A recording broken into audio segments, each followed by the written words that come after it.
It's winter time here in Colorado, and if you've got a freezing cold shop like I do, we're gonna try and fix it with this Vevor Diesel Heater.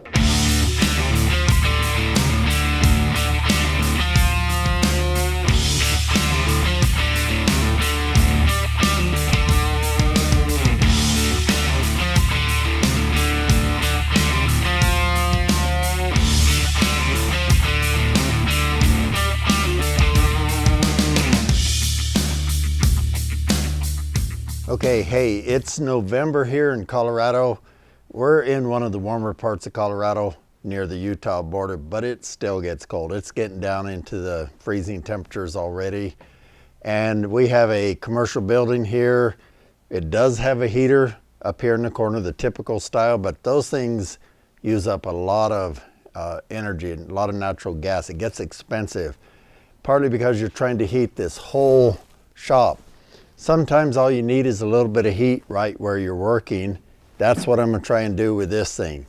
This is a Vevor Diesel Heater, and these burn really cleanly, quiet. They're supposed to be really efficient overall on fuel. And for me, it's gonna be a way to give spot heat in the area I'm working on or shooting video like this case. But a lot of people use these in schoolies, minivans, all kinds of small enclosed spaces, because these actually do have the capability to vent all the exhaust outside, so all you're getting is the heat inside. I think it's a really cool concept. I know it has this remote control, and I'm gonna try it out here and see how it works out for this, because I think this is really versatile. And they told me this was their best seller last year. I've had quite a few products from Vevor, and they seem to be pretty well made. Everything I've used of theirs, stilts and drywall sanders and that, it seems to be decent quality. One of their slogans here is tough tools, half price. So we're gonna put this together, we're gonna fill it up with fuel and check out how it works. Now, honestly, right now it's only about 63 degrees out here. I have this heater, like I say, and it's on a thermostat, so it had it warmed up a little bit, but it still feels chilly to me because I work in my office over here. I walk out here in a t-shirt and sometimes shorts because it's warm over there, or a kilt, and it feels cool. So this will be nice to take the edge off when I want to come out and shoot a video. So here's the parts it comes with, and you basically have an intake and an exhaust. I'll show you this illustration too, but here on the bottom is where everything comes out and comes in. So it's got an intake and an exhaust side, and this is the exhaust pipe, and it's a bendable one. I've already bent it. It's gonna go like this out the bottom and out my wall. I've drilled a 1-inch hole for this part right here, and then it's got this little silencer muffler. Then it's got the intake side with an air filter and brackets and all this kind of stuff. So we're gonna go ahead and assemble it and see what it takes and go from there. Okay, now they have a lot of varieties of these. This is the tall version. They got a little short version. I'll try and show you pictures, and I'll put links to a couple of these in the description down below. This one is the 8 kilowatt, I believe, diesel heater. They have 5, and I think they have 2. But again, you can go check them out. When you click on that link, you'll be able to scroll around and see what other sizes and configurations they have. And hey, this does use a 12-volt power supply, and I knew that, but I've got this 12-volt battery charger maintainer, and it also has a 12-volt power supply. It says so right on here, so it's meant for that. So I'm going to use this to power this and see how it works. You could run this off a car battery, things like that, or 12-volt power supply. Okay, I got this thing all hooked up. You see the sawdust on the floor? I had to have an accident. My gas can, apparently the nozzle base was cracked, and when I went to pour it in, it just dumped maybe a cup on the floor, so that's why the sawdust. But we got it in there with a funnel, pouring it out the old-fashioned way. It's been running about 5 minutes. Now, I found a couple things that I wasn't real thrilled about, so I'm gonna tell you about those. But first I'm gonna tell you, it is putting out some pretty good heat. Now, I'd say the size of this one is limited to, say, a garage. Mine is about an 800 square foot shop. It's not gonna heat it up. But again, if it blows on me like this, I went ahead and put the tube back on so I can direct it and have it blow on me and take that chill off. So I think it'll help that way. Here's a couple of things I didn't like. One is the usual owner's manuals for these products that come from China. They often really don't find the best interpreter, and it's difficult to understand the way they interpret from Chinese to English. It almost always comes out gibberishy, broken.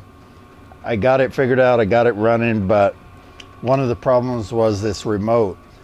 The other problem that I was fighting was it says to change it from centigrade to Fahrenheit. Well, here in the good old USA, we haven't adapted to centigrade very well, metric system, even though I think it's a great system, but we're used to Fahrenheit, so I was changing it to Fahrenheit. It says push the up key greater than 3 seconds to change the C and the F.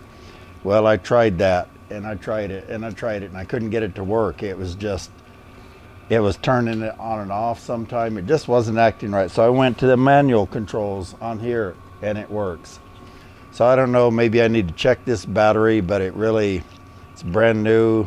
It works, it just doesn't work well. So I'm not real thrilled with that part. But overall, I mean, I don't really need this remote. It would have been nice to work, but I can run it off of that. So I changed it to, I believe, manual mode.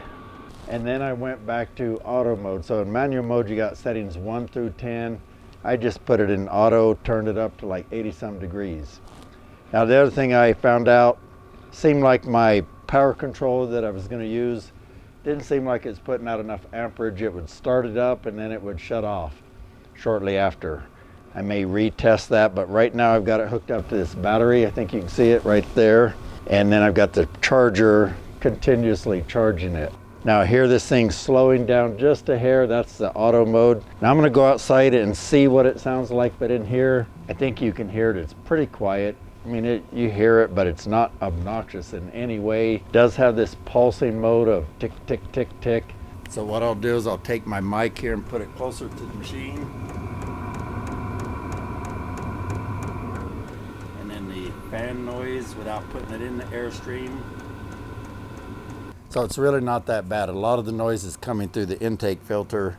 So let's go outside and see what it sounds like. Okay, I'm now outside and you can definitely hear it. Now we're in a busy business location out here, so you're probably going to hear traffic noise. So I'm going to put this microphone about a foot away above and out of the airstream. Okay, so now we're going to change to the muffler. Okay, the muffler's on, so here's 1 foot above.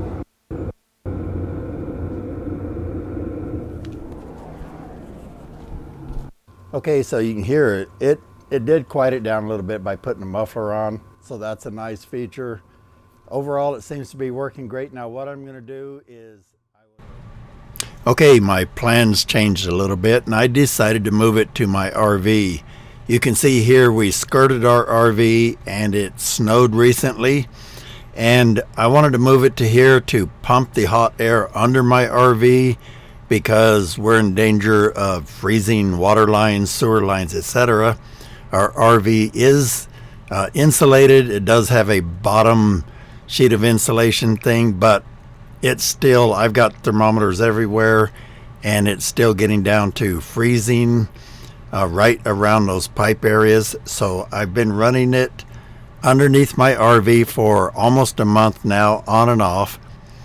And it's been doing wonderfully. It keeps it about 10 to 12 degrees warmer under the RV than the outside air temperature, and that's on a setting of 1 or 2. And we've got a 38-foot RV.